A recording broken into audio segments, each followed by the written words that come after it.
Hello, hello, hello, everyone. Welcome back to another episode of Horror House, episode 23. And what a goddamn special episode this is. Joining me today, she is the co host of the 6 Degrees of Feature Film podcast. She's a writer for Schmoedown. She's appeared multiple times on the Movie Trivia Schmoedown and the Queen of Entrances as well, with her 6 Degrees co-host Brianne Chandler. Please welcome Stacey Howard. Hi, Stacey. Hi, thank you so much for having me today, and thank you for calling me Queen of Entrances. Like, if I was going to be the queen of anything, it would be entrances.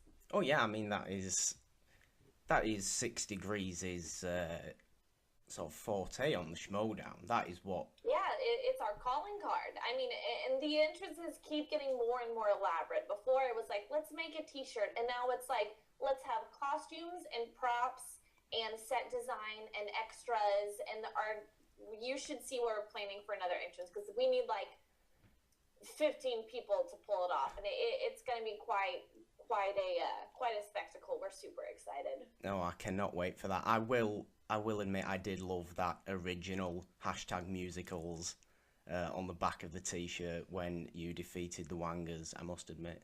I kind of want that for my own Wangers shirt, because I do have a Wangers shirt, so I kind of... Oh, fantastic. Yeah, you got to put in a little dig to your past competitors. Love them as we may. You got to have a little, like, wink, wink. Laugh at their expense, so... Yeah, that's what the show's all about, anyway. But it's not what this show's about. This show is about horror and showing love of horror. And I know you love your horror, because the first time I actually became familiar with you was actually on a little segment you did in a podcast that Cobster and Cody Hall hosted called Horror Flicks, that has not been around for quite a while now. But I remember I first became familiar with you on a little segment on that.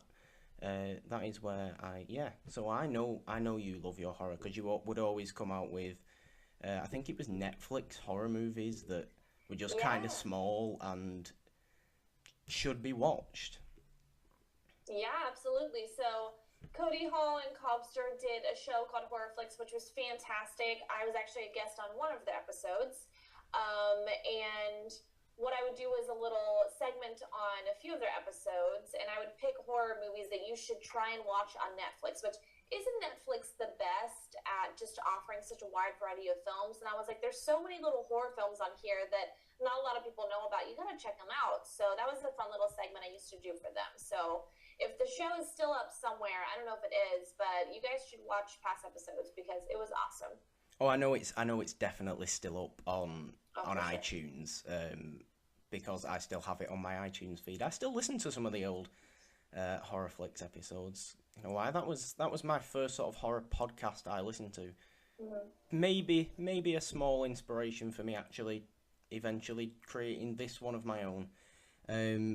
But yes, I'd like to... Now, we usually start off with new guests asking what is their all-time favourite horror film, but I want to start slightly different. I want to ask you what first really got you into the genre, and sort of what age was that? Oh gosh,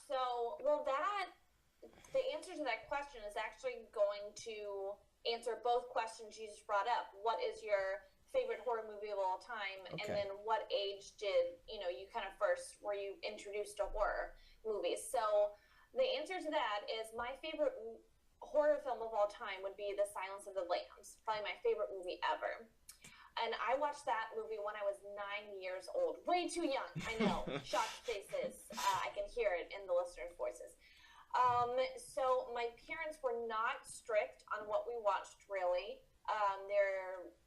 They also, we didn't really have kind of a specific bedtime where we're like, okay, go to bed, we're going to watch this, you guys aren't allowed to. They kind of just let us watch whatever. And they would just kind of, if it was any kind of, quote unquote inappropriate content or anything that was more adult-like, they would just kind of talk us through it.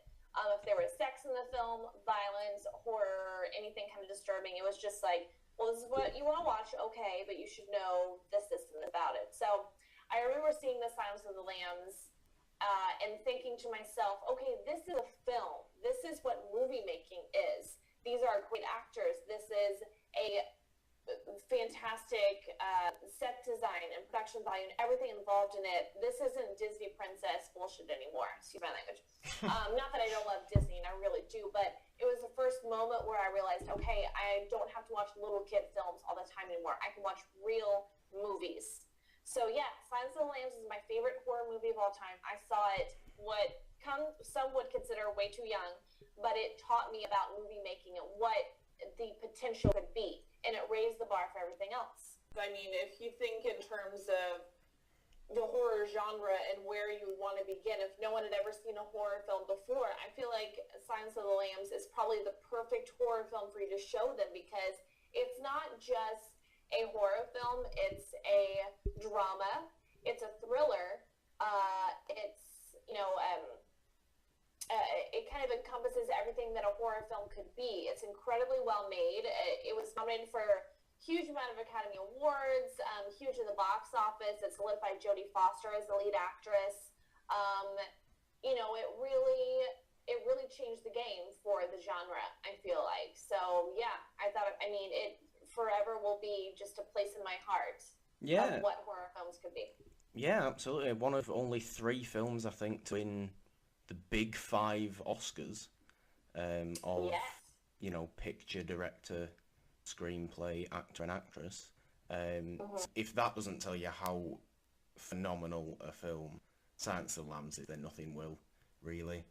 But, I mean, what are some of your other sort of favourites? Do you like older stuff? Are you into the more recent stuff?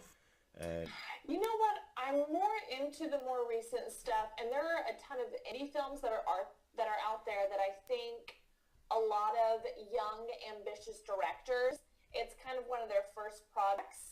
You look at movies like The Witch that came out, It Follows, Blue Ruin is fantastic. The one I love is kind of a sci-fi thriller. There's this wonderful, it's called, the genre they refer to it as is a monster romance, and it's called Spring, and it's by Justin Benson and Aaron Moorhead. So there's all kinds of these fantastic films that are coming out where it's a director's first or second try at a feature film, and they're knocking it out of the park. I mean, they're fucking killing it, and I think it's a great way for a new director to kind of cut their teeth on the industry and really say, okay, if I want to learn how to make a movie, you got to make a horror movie first, because it's one of the hardest things to do. So if you can do that, and you can do a drama, you can do an action, you can do a comic book movie, you can be anything. If you got horror, then you're good to go, kiddo. Absolutely. I mean, you bring up The Witch. The Witch is easily my favourite horror film of 2016, and I often say it's one of my favourite of the 21st century. I was astounded by The Witch the first time I saw it, because I saw it in, obviously, a cinema there was like two other people there, because nobody wants to go and see small horror at the cinema on a Friday at 2 p.m. in the afternoon when nobody else is actually out. But that was a wonderful, I mean, a very slow burn of a film that it is. Oh yeah, for sure. But yeah, I'm looking through my list right here, so I don't know if anyone else does this, like a big movie nerd that I am, but I have a note on my phone that's just my favorite movies, and I constantly delete or add or, recategorize everything on here. So I'm looking through, and I'm just going to spout out any horror film that I see on here. So, in my opinion, Zodiac would count as like a horror thriller. Yeah. Almost. So Zodiac, fantastic movie. Let's see. Silence of the Lambs. We've got Funny Games. Funny Games, the remake. Yes. I've not seen the original. Funny Games is it's one of those, it is a gory film, but it's a slow burn up to that gore, which I love. Let's see. You're not alone in the whole having a list of favourite films on the note. Anyway, I have that. I know quite a few people that do have that. I think everyone should. Everyone definitely should. That is absolutely.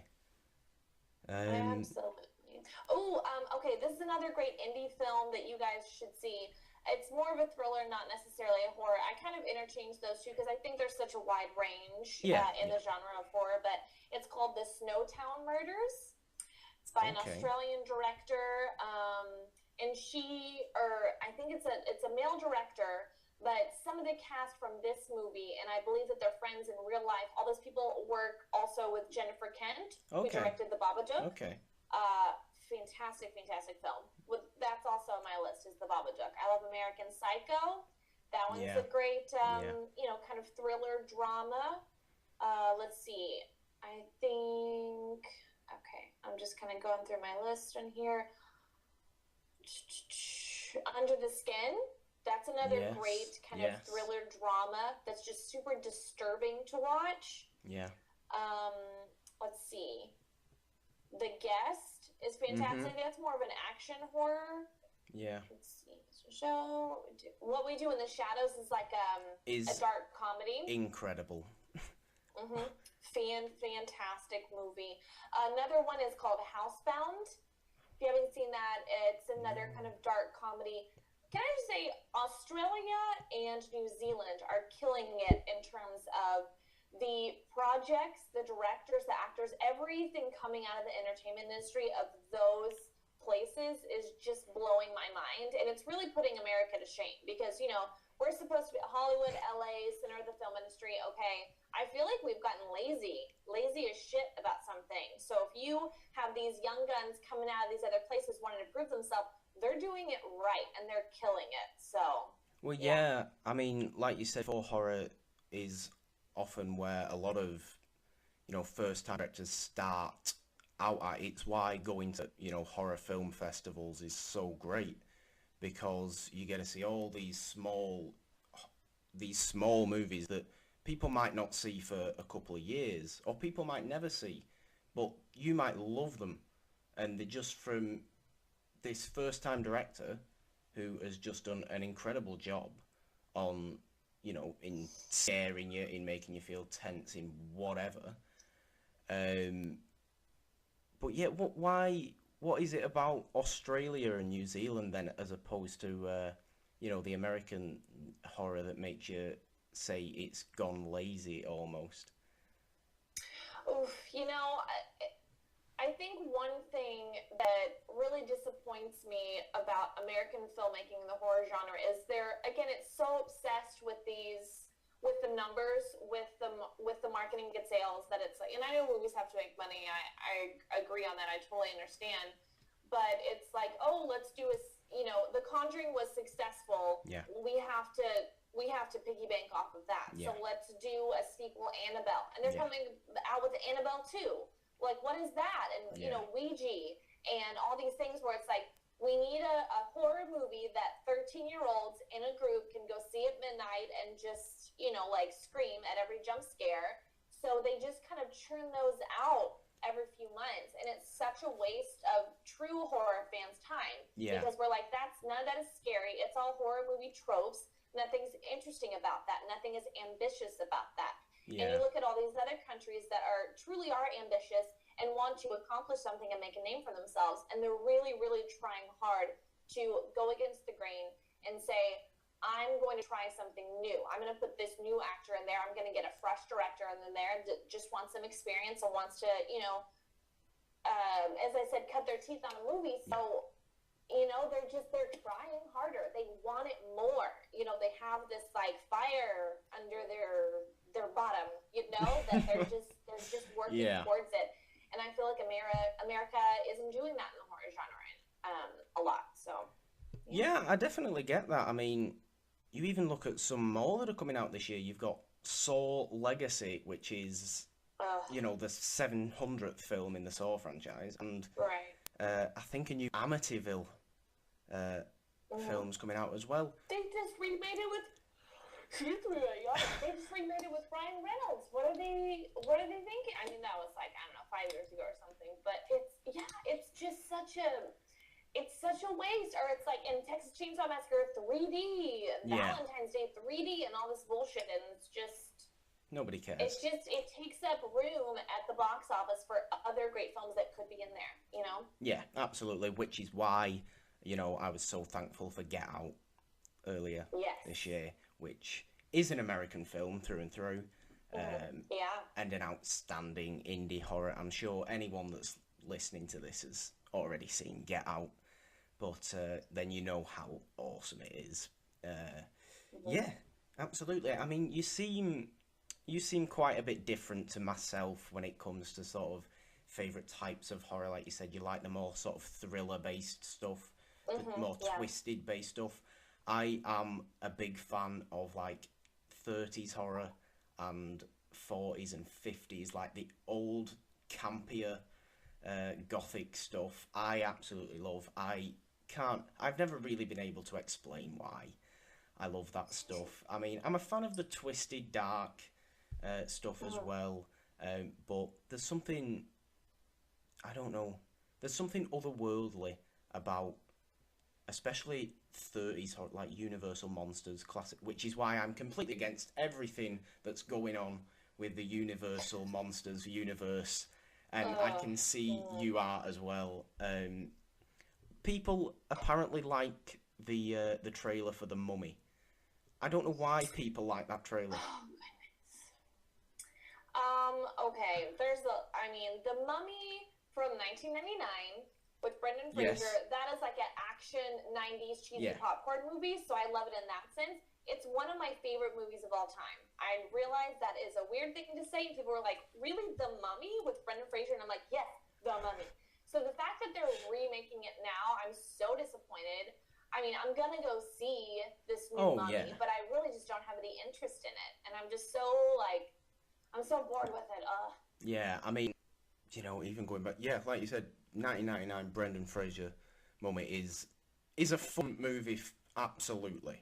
But you know, because of my love of 30s stuff, when I think of The Mummy, I go all the way back to Karloff, and so that's just, and this Tom Cruise nonsense just completely, it's so horribly different.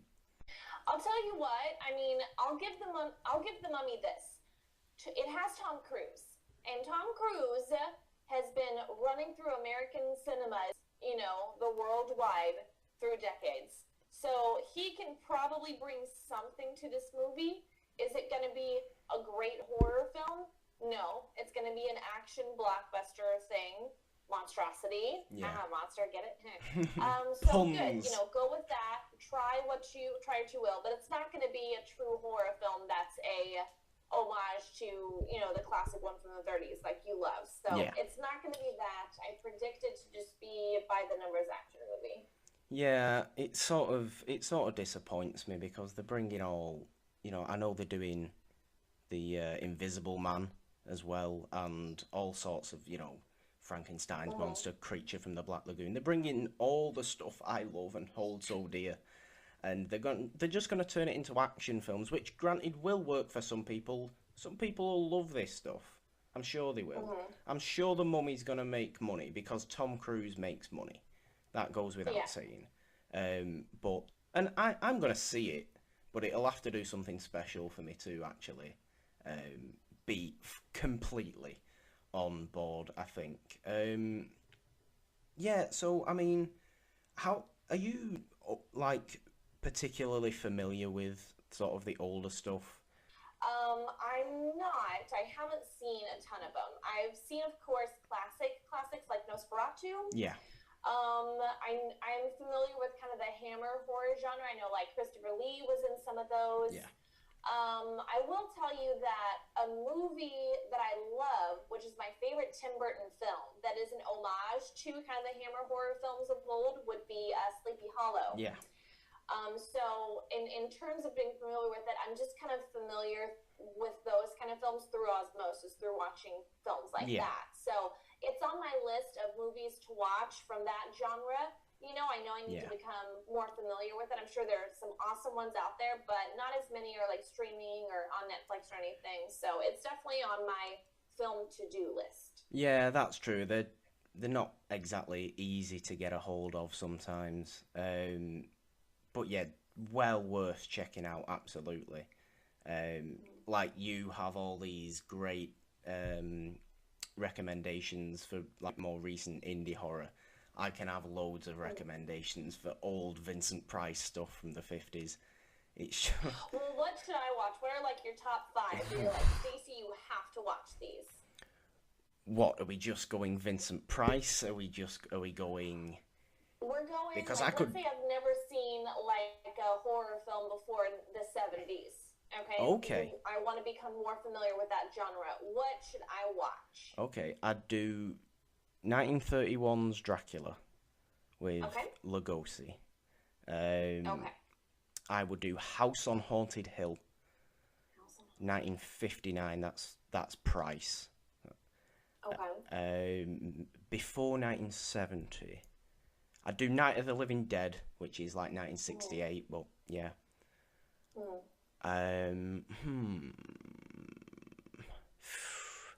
Let's go Frankenstein as well, the original Frankenstein, and maybe do a double feature with Bride of Frankenstein and that as well, because Bride of Frankenstein is excellent. Yeah. They're a pretty good 5 to start off with, I think. Fantastic. I wrote those down. I'm going to be watching them. Awesome recommendations. And you got to watch some of the ones that I talked about. Oh, I will absolutely be doing that. I absolutely will. Fantastic. So when watching horror, are you like me where you like to sort of watch it completely on your own, completely averted from any sort of distractions, in like a HUD and just focus? Or you like a group watcher that likes to, scare people? You know what? It honestly depends on the kind of horror film I'm watching. So if it's a movie like It Follows or The Witch, that is a kind of a slow burn, more of a psychological thriller or something like Under the Skin, I want to watch that by myself. Yeah. Because, and I think this is in part because my friends are not as big of a movie fans as I am, that if they were to watch movies like that, they would kind of just sit there and be like, what's going on? Like, they want to go see big action films, or they want to watch Bridesmaids a lot. Like, they're not as big into the kind of out there films as I am. So I would understand if they were bored or uncomfortable in any way and they wouldn't know what was going on in the movie. And they'd be like, why the fuck is she taking off her skin in this film? I don't get it. Is she an alien? What? They'd be like so weirded out, right? Yeah. So I like to watch these movies by myself because I know that only I enjoy them. But if you want to see films like Get Out is a great example. If you want to see a lot of the jump scare movies or the gross out ones like The Hills Have Eyes and movies where it warrants a audience reaction and it kind of is funner to watch together, then yeah, I would. Or like The Ring was awesome with an audience. 12 years old watching The Ring with all my friends. Oh my gosh, we were losing our minds. Oh, I can imagine. The Ring is, I mean, obviously it's a remake. It's one of the rare great remakes, I think. The Ring. Oh yeah, The Ring was one of my first films that my parents let me see at the theater by myself. Right. When you're like 12, 13, that's kind of that age where they'll drop you off with your friends and come back and get you. So that was the first movie I saw in theaters without them. Right. Great. Yeah, they just wanted to traumatize me when I was younger. So, and I was terrified of it. And it genuinely gave me nightmares to where I felt a physical, physically frightened. And I would like bunch up at night and cover my face with the sheets and not want to look because I was like, I know Samara's right there. She's going to crawl out of my TV. I know she's there. But if I don't look, she's not going to get me. Yeah. I mean, I think we've all had that with some sort of horror killer / creepy girl / whatever in the corner of your bedroom, always there, no matter what you do. But you were talking about, sort of being able to watch certain horrors in a group that's better. in an homage to Scream, of course, I tried watching Halloween with a group of my friends. None of them liked it. Oh, really? Which I was this was years ago, but I was very, very disappointed in everyone. And because that's like a perfect film to watch as a group. That's a perfect horror to watch as a group. But no one was having it. I don't know why. They all loved The Shining, but no one was having Halloween. I do not know why. It's interesting that you say that they liked The Shining more, because I feel like just from a commercially pleasing or successful standpoint, Halloween, because it is kind of a classic slasher film, would be more popular with their friends versus The Shining, which is almost like a psychological thriller. But it does have some gory kind of jump scare moments in there. So yeah, I guess it depends on your friends, depends on the audience. Yeah, absolutely. Obviously, I need better friends. I think you do. I think you need he's a new group together. Okay. You just use Bumble. It's a good little app to find friends on. I've heard I've used it myself, but just have a solid little click going there. Love it. I love it. Subgenres. Like, there's a lot of horror subgenres. Do you have a particular favorite? I mean, I know you said you like the twisted horror thriller, but is there sort of anything else that sort of sticks out to you above? Because there's so many subgenres. I guess to me, yeah, that psychological thriller subgenre of the horror film. So, and I've mentioned this several times, but again, movies like Under the Skin, I just think are so movies that disturb you more than they gross you out. So there's like gory horror films that are all about blood and violence, that are slasher films. And then there are films that are more subtle, more nuanced. You may see no blood in there. There's no blood in Under the Skin, but it's a really fucked up movie. And you're like, what is happening?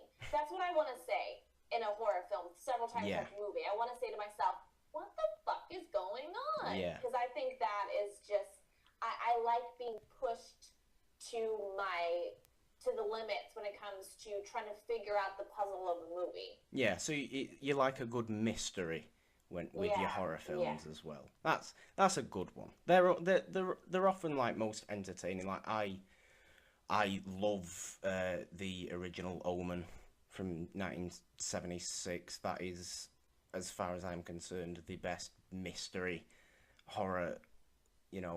Obviously everybody knows the story of the Omen. Gregory Peck as Roger Thorne, I think his name is, going, searching essentially the globe to find out the mystery behind Damien, who is, of course, the It's all for you, son. Damien. It's all for you. It is indeed all for Damien. Yeah, I love that film. Mysteries are great. Now, were you a fan of the remake, the one with Julia Stiles? I never saw the remake. I saw the remake. I remember it was a whole marketing shtick because it came out on 6/6/6. Of like course, June 6, 2006. So I was like, this is just because of the date. Like, it was not. It wasn't. The purpose was not because anyone wanted to see a remake. It was, it's 6/6/6. We have to do something, and it's like, let's remake The Omen. Yeah. So. Yeah, I'm gonna show. I didn't hate it. I'm gonna show my age now. In 2006, at that time in 2006, I was 9 years old. So I was probably not aware that anything called The Omen ever existed. So as you shouldn't be. That well, that would have been a little too scary for a child. Well, maybe. yeah, but you watched Silence of the Lambs at 9 years old and was fine. That's true. Well, I was a very mature 9-year-old. No, I'm not. I'm not even a mature 27-year-old. Yeah, that movie, the remake, I didn't mind it. I remember I love Liev Schreiber in anything. So I think he was good in that film, and I remember Julia Stiles being good in it too. But they're both good actors, so if you put them in a film, they're going to be charismatic. They're going to work. You're going to want to see them on screen. But I can't remember the actual film itself. Okay, fair enough. I know this year has a lot of sort of horror that's already even come out, but that is yet to come as well. Is there any sort of upcoming ones that you're very, very excited for? Oh gosh, Because I know there's a lot for difficult. me. Here, you name some, and I'll see if I can think of any because I can't think of any off the top of my head. But I'm about to Google like upcoming horror films and just grab a list and be like, ooh, this one. So. Well, I know I'm very interested in It Comes at Night. It's the one with the dog on the poster. Yes. I remember that one looks really atmospheric and beautiful. I love stuff like that. You know, obviously you've got the It remake as well. I don't know what your feelings towards It are. Are you a fan of the Tim Curry Pennywise? I remember seeing that movie, and of course being scared of it. I think everyone is. I am interested in the remake because I want to see. I know that the miniseries It from the 80s was a huge departure from Stephen King's original novel. Mm-hmm. So I want to see what this new movie, how close it's going to be to his source material. And I feel like I've heard comments that his main statement is like, I saw it, it's fantastic, he loves it, and he hates the miniseries. So, yeah, that one I'm super interested in. I was really, really excited when Cary Fukunaga was attached to it. He's one of the most interesting directors that's come about in the last few years. Obviously, True Detective Season 1 just fucking killed it. If you haven't seen his adaptation of Jane Eyre, absolutely watch it. It's fantastic. That's almost a horror film in itself with like a dark kind of gothic, you know, romance theme to it. So yeah, and I think Cary Fukunaga is still technically considered an executive producer for that film because he did so much work on it before he dropped out. So it probably still has some of him in there. So yeah, I'm excited for it. The trailer I thought looked really good and genuinely frightening versus cheesy. So yeah, I know I'm looking forward to it. I know quite a few people I know are pretty big Stephen King fans, and yeah, it's a big one on their radar. I know. What about I know it only comes out in a couple of weeks. What about Alien Covenant? Yeah, I'm excited for that too. My co-host for my show, Brienne, she's a huge Alien franchise fan, so I know she's really excited for that. I really liked Prometheus. I thought it went in an interesting direction. So for this film, I don't know, the trailers, like, if it was a standalone movie, I would say, wow, that looks incredible, let's go see it. But in the movie, it's like, okay, there's, you know, a creature that they shouldn't bring on a ship, but they bring it in, and then all goes awry. That's like, we've seen that storyline a lot, so if they do it really well, of course it's going to be good, but I don't know if I am excited for that because it's like the same thing that we've seen, so... Yeah, I was just speaking to a couple of people only a while ago, just that were saying like it seems to look like almost a remake of the original Alien. Which I kind of understand. I mean, I'm excited for it. I'm a big fan of Alien. I think Alien, the first one, is the best of the whole franchise. So I'm excited to see it sort of go back to the more sci-fi slasher type thing like it looks like it's going to be. But then again, I wasn't one of the people that liked Prometheus, whereas you seem to be. So I didn't love it. I wasn't like, this is incredible, but I remember thinking the visuals were really great. Michael Fassbender was awesome, and I liked that they made Charlize Theron kind of the bad guy. And I was like, all right, I'm into this. So it made me kind of think about what other horror movies do I want to see, like with a female lead in there. Because I think that when females are the lead in a horror film, it brings a different energy to it versus when a man is in the lead. Absolutely. Because females are often the victims in horror films, when they are the lead and the hero of a horror film, it makes me stand up and say, whoa, what's going on here? Like, it makes me pay attention to it a little more. But, you know, I am a female, so I guess I'm a little biased in that. But, yeah, I do like movies like that. And I like when they kind of challenge the gender stereotypes. So, yeah. let me ask you, so I'm going through this list films that have come out this year and are coming out. What did you think of Split? That's one horror film from this year that came out. I really liked Split. I really liked Split. I'm a huge Anya Taylor-Joy fan. I just think she is. I mean, the witch. Come on. Exactly. I just think she's the best young talent in horror acting. I think she's got a massive future, not only in the genre but just in other stuff as well. Of course, everyone knows James McAvoy is pretty outstanding in Split. Yeah, and then the whole twist. It's just I did really enjoy it. Before the twist happened, when the beast persona is prevalent, I was like, I'm not quite sure where this is going. I'm not quite sure if I like it. You know, if I like James McAvoy crawling on the ceiling, it seems a bit weird. But then when it all made sense, you know, when it was all made sense of in the end, and yeah, I came out very, very satisfied by Split. Were you the same? Or did you not like Split? Oh, I liked it a lot. I view this as Shyamalan's comeback, basically, where I thought, okay, he's back in the game now. Yeah. Because with his last several movies, we had kind of dismissed him as, all right, he's lost it, or he's let everything get to his head too much. Yeah. He has let go of that ambitious young filmmaker persona, and now he's just putting out schlock. But I think he really brought himself back to his center with this film and has a purpose now. He's like, I need to stop, pleasing studio heads or trying to make money with films. I'm just going to make what I want to make. Yeah. And so he comes out with this film and interweaves it and is now going to continue it with, Unbreakable and a sequel for that. And it just sounds so exciting to me. I'm like, that's a great plan. Yeah. That's a good way to kind of get him back in the game. And I was super excited when I saw the film.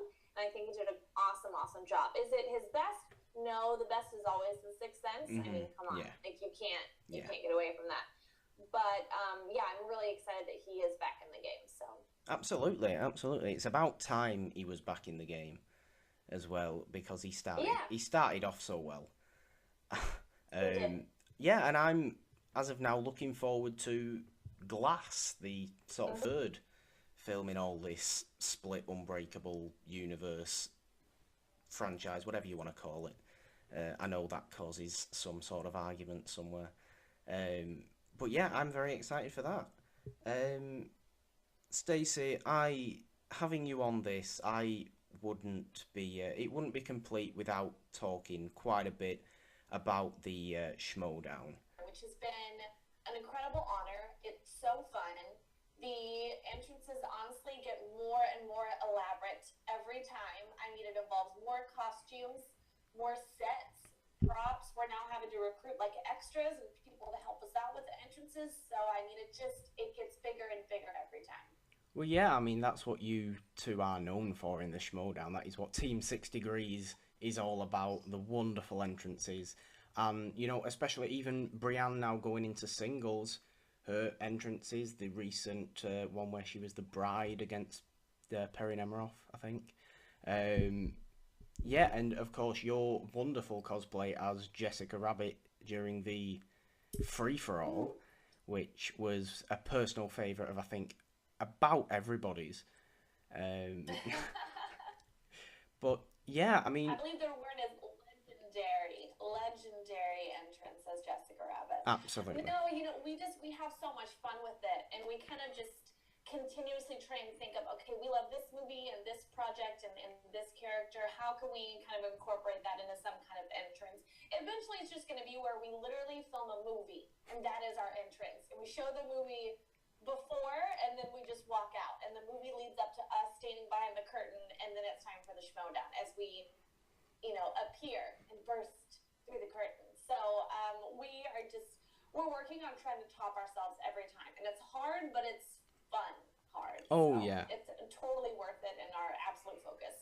Oh yeah, I can imagine it's pretty difficult to keep coming up with different ideas, because you are topping every time, like you said.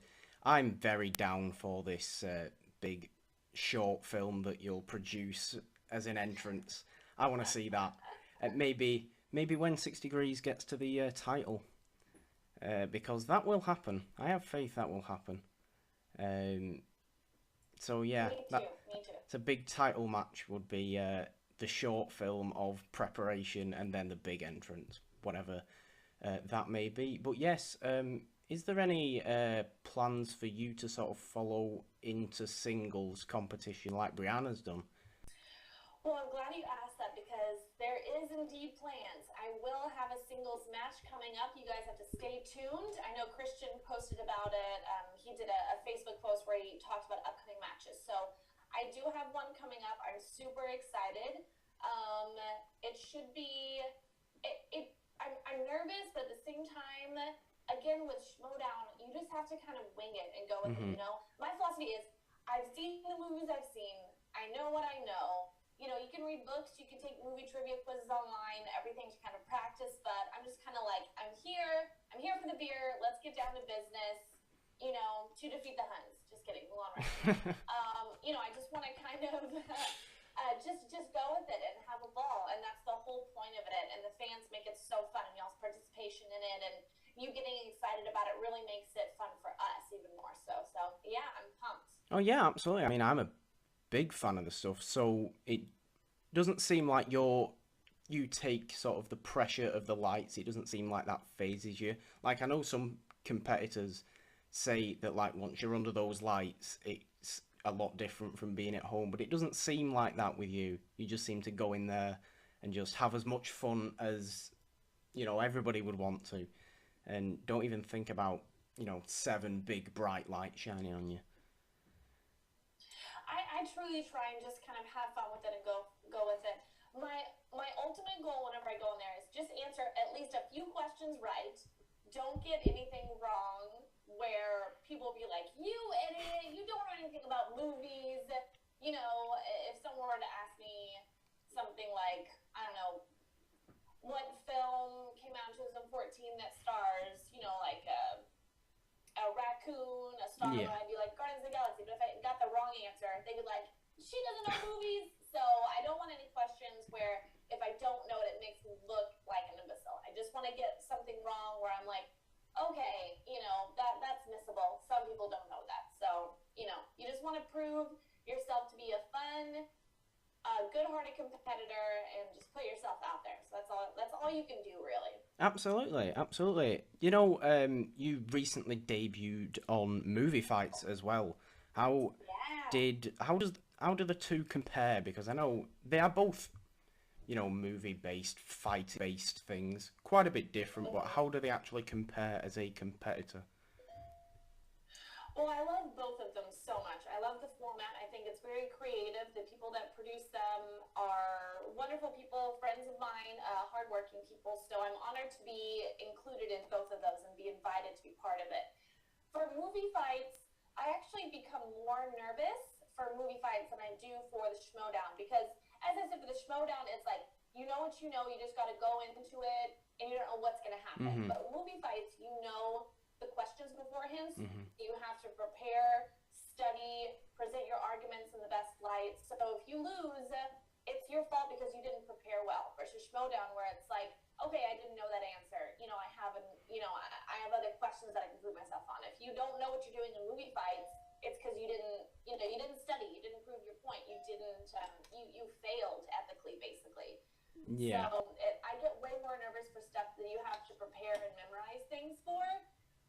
Than I do with Schmoedown, because I'm more of a fly by the seat of her pants kind of gal. Yeah. So I do get nervous when it comes to things you have to study and mentally prep for, because if I forget something, it's my fault, you know. So yeah. So maybe we're not inclined to expect any Twitter pictures of you studying books on any sort of deck chair or wherever else, in the gym or wherever else I can remember Brianne was. Probably not. And you know what, that's more Brianne's thing, and she did a great job thinking that up. She gets more creative with them every time, and that's kind of her shtick. So everyone is different when they come to the Schmoedown, and everyone has different philosophies and personalities. So I kind of got to stick with what I got going on, you know. And I definitely don't want to like steal anyone's idea or any kind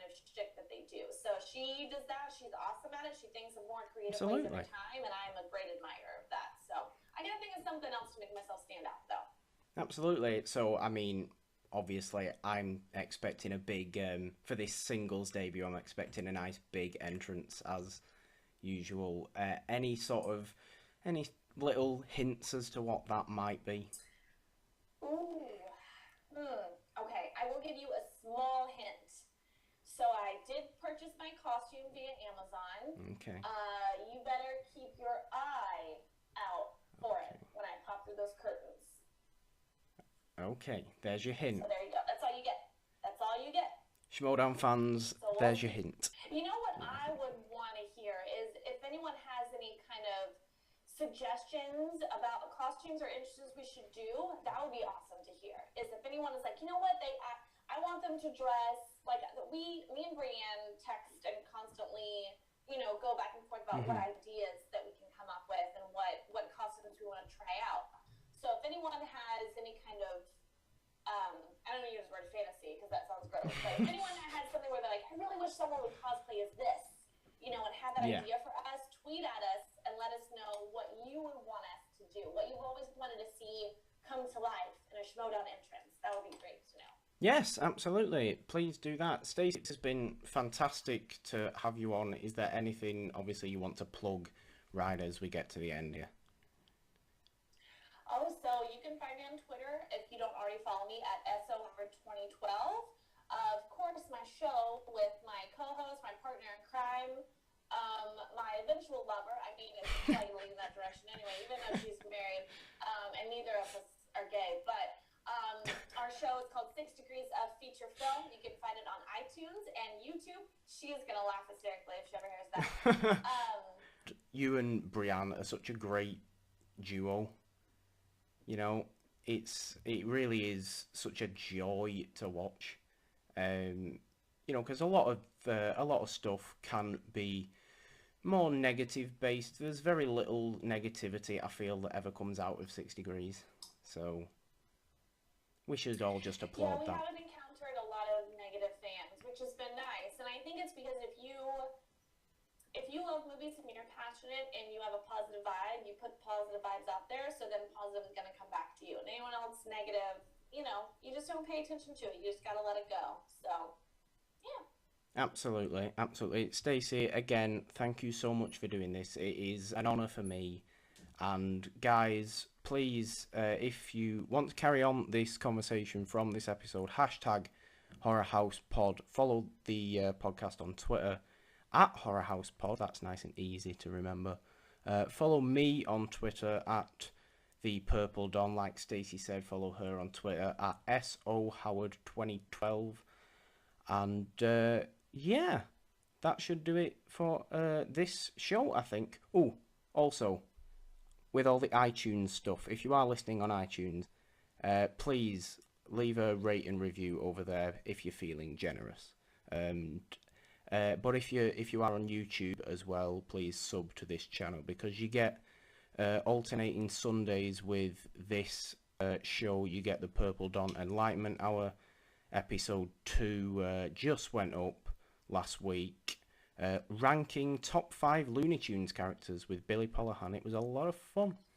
So yes, that is going to do us for episode 23 of Horror House. Stacey, you have been such a wonderful, delightful guest, and I'd love to have you back someday if you'd be down for that.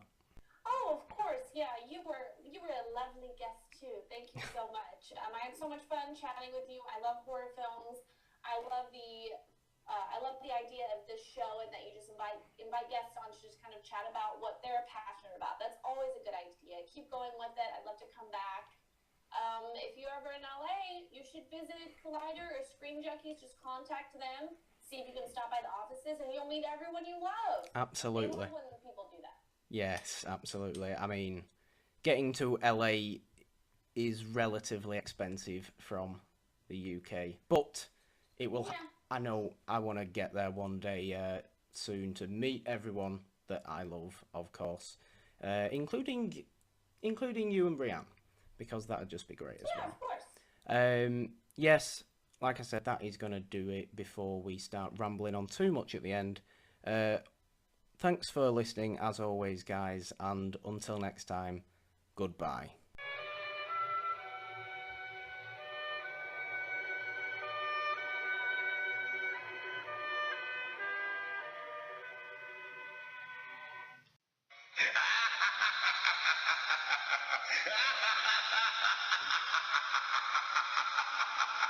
Ha ha ha ha!